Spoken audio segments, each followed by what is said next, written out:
So Martin Keown, what about England? 2 out of 2. How's it looking? Yeah, very nice start. Heard all the sort of negativity from Simon and CP on Friday, but I'm a big fan of Gareth Southgate. I know that Simon isn't, but no, I think Jim, there's the actual experience that he's got now. I think that's 3 major tournaments Gareth Southgate's qualified for. We know his record when he gets there has been very good as well. Just that next step. Looks a very mature performance yesterday. Really professional. The manager summed up really well afterwards, actually made a difficult afternoon look quite comfortable. Here's the thing though, Martin, on Friday, it wasn't just Lord Jordan and Carlton Palmer. England callers were still giving us a feeling that there was a note of pessimism around some of the calls. Well, it's always after the Lord Mayor show, isn't it? I mean, I found it strange. After a tournament, there's always that down feeling about change. What are we looking for? We've got a wholesale changes, which that's not possible.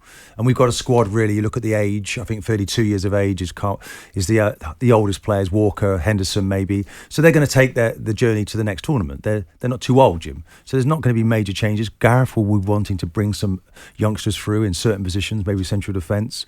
He might be looking for people, left backs, to sort of build. Of course, anyone of real talent he'll bring in. I thought Maddison showed he's an international player.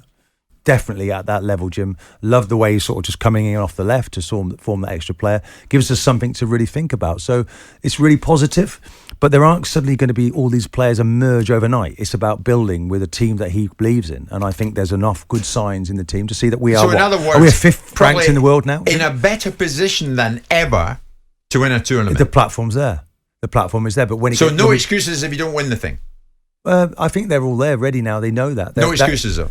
There won't be any excuses. No, I think if Gareth doesn't win the next tournament, he'll go. But I think actually the mood in the camp, the way that he's using his experience now, you could just see as a manager he's growing, and this is like almost a canter, and you see the confidence in the team, the development. England looked very strong yesterday. Very strong, so very optimistic. Martin Keown this morning, and I'm trying to understand.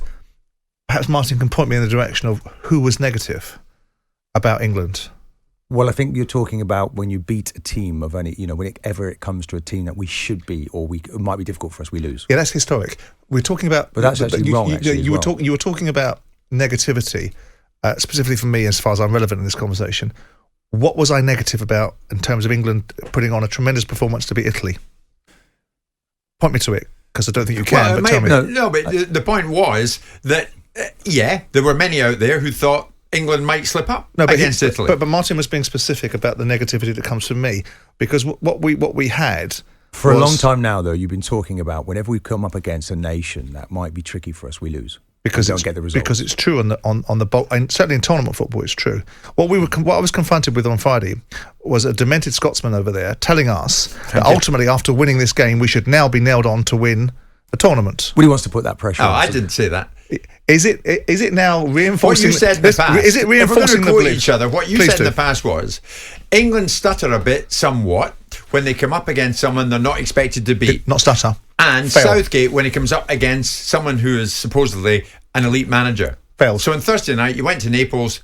You beat Italy, correct, against elite manager in Mancini. And I looked at it, and I said, how did you feel about that? And what I felt about it was a tremendous result to beat Italy any time if you beat them away from home. There you go. But they are 3 spaces behind. No, it doesn't matter. Hold on, let's just categorise. Doesn't matter. There's always a but. Let's categorise, because there's always a but in most things, isn't there? Because ultimately, if you're being fair and balanced, right? Do you know what I'm doing? I'm just looking at the Croatia situation. So didn't we beat Croatia in our very first game in the Euros in 2020, which was played in 2021? We did. And who was it that was in the final, World Cup final?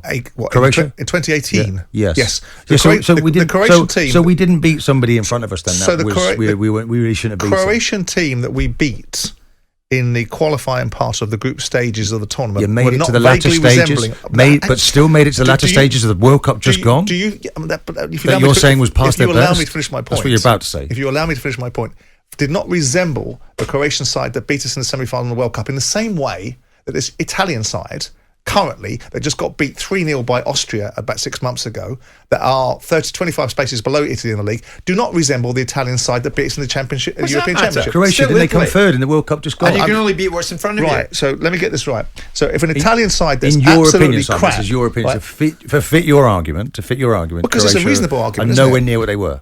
Of course still a very good result at the start of the Euros 2020. That's why they got beat, but they didn't even qualify for the last World Cup, Italy. No, I'm talking about I'm talking about the Croatia team that we beat at the start of Wembley in the 2020. final of the Euros. Yeah. This was Italy. Yes, 18 months ago. Italy.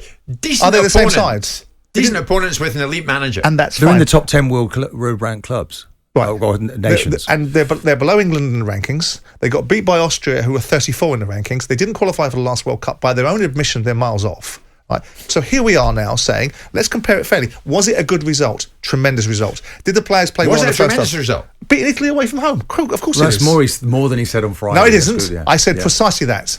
Precisely those words. What I didn't do was go down. What I didn't go down. Please do play back the audio. What I didn't do down was go down the characterisation of does it reinforce the belief that we can win a tournament? It doesn't reinforce my belief that we'll win the tournament under Gareth Southgate, and I look forward to being wrong. Well, I thought we went down to 9 men. You might say that's unprofessional, but we came out the other side of that, and I thought we dug in. Does it reinforce your belief right now, this Monday morning, 2 wins out of 2, that England will go all the way in Germany and win this I thing? think they're in the shout with a really good shout, Jim. No, they've got to win it. So they should be. No, well, let's just see if Scotland get there as well first, Jim, before we start getting into that area. But they haven't got to win. Of course, that's the mantra, isn't it? Everybody in the building says you've got to win it. You're going to win it. The group know they can do it. There's a belief now they can do it, and I genuinely think it's there.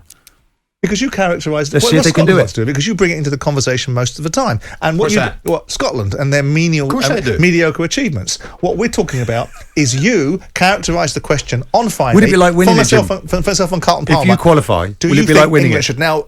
Have we reinforced the belief that England will now win this tournament after that result in Italy? No, we've got a really good result in isolation. Well done, lads. Brilliant. You've won the hardest game in the group, but you've still got to win a tournament, and they're vastly different. That's the reasons why you got any pushback. The rest of it was, what a great result. That's right. It was right. It was right. Argue with it all day long. You would not accept that was the perfect launch pad for this group stage. It's fabulous. It was the perfect. Of course it is. First win in most difficult game in the group. Go to Naples and winning. The most difficult game in the group. Who's going to qualify from this group? Italy and England. End of discussion. Job done. That's what's going to happen. Are they going to win the tournament on the back of this result? Of course they're bloody not. Anyone in their right mind wouldn't think that was going to be the case. Do you think this Monday morning, where are we? What day in March? March the 27th. Do you think England will end up winning the tournament in Germany? No. Okay, all right, we'll cut that up, clip it up, we'll keep it. Please do, crop it.